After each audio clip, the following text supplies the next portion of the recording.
امام سفیان ثوری فرماتے ہیں کہ میرے ساتھ ایک شخص حج پر تھا. اب راوی امام سفیان ثوری رضی اللہ تعالیٰ عنہ. میں نے اس کو دیکھا کہ وہ اپنے سفر کے دوران حتیٰ کہ طواف کے دوران اور مینا میں، عرفات میں، مزدلفہ میں جہاں بھی گئے، وہ قدم نہیں اٹھاتا تھا جب تک ہر قدم پہ درود پاک نہ پڑھ لے. ہر قدم پہ درود پاک پڑھتا تھا.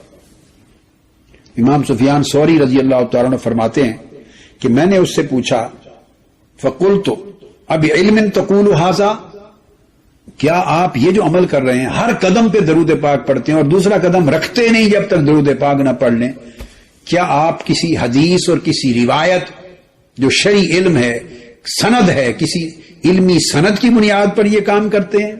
قال نعم، اس نے کہا ہاں، میں علم شرعی کی سند کی بنیاد پر یہ کام کرتا ہوں. ثم قال، اس نے پوچھا من انت، اے پوچھنے والے آپ کون ہیں؟ وہ نہیں جانتا تھا کہ یہ امام سفیان ثوری ہیں.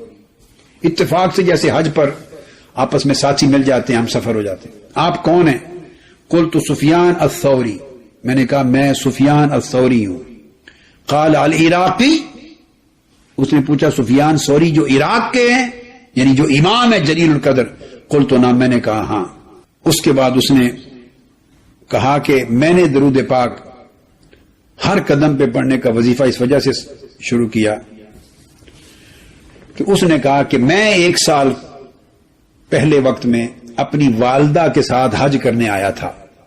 میری والدہ نے مجھے کہا دوران طواف کہ بیٹے میری خواہش ہے کہ مجھے کعبۃ اللہ کے اندر داخل کرو، میں کعبۃ اللہ کے اندر جا کے عبادت کروں. دروازہ کھلا ہوگا، جو اس زمانے کھول دیتے تھے. یہ تو تابعین کے بعد اتباع التابعین اور سلف صالحین کا زمانہ ہے. تو میری والدہ نے خواہش کی، سو میں نے اپنی والدہ کو اٹھا کے کعبۃ اللہ کے دروازے سے گزار کے اندر داخل کیا.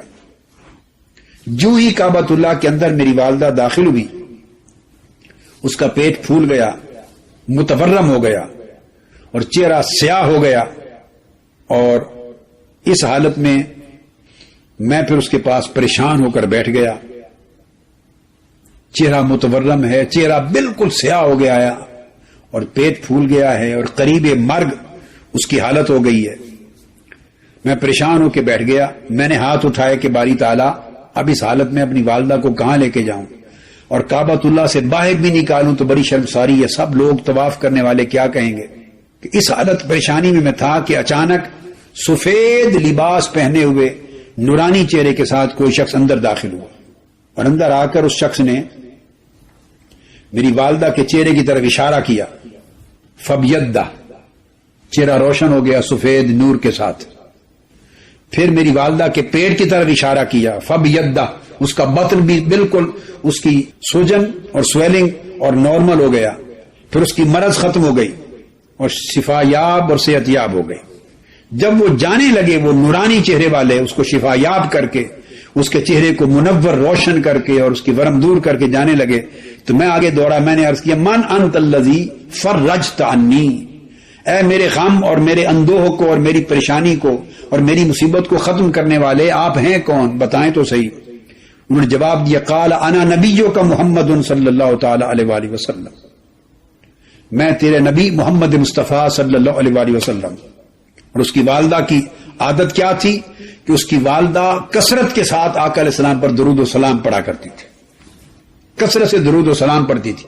اس کے دیگر اعمال کی وجہ سے وہ گرفت میں آ گئی، مواخذہ ہو گیا، قریب اس کے کہ وہ مر جاتی یا اسی حال میں رہتی. تو آقا علیہ الصلوۃ والسلام نے کثرت سے درود پاک کا صلہ آ کے عطا فرمایا.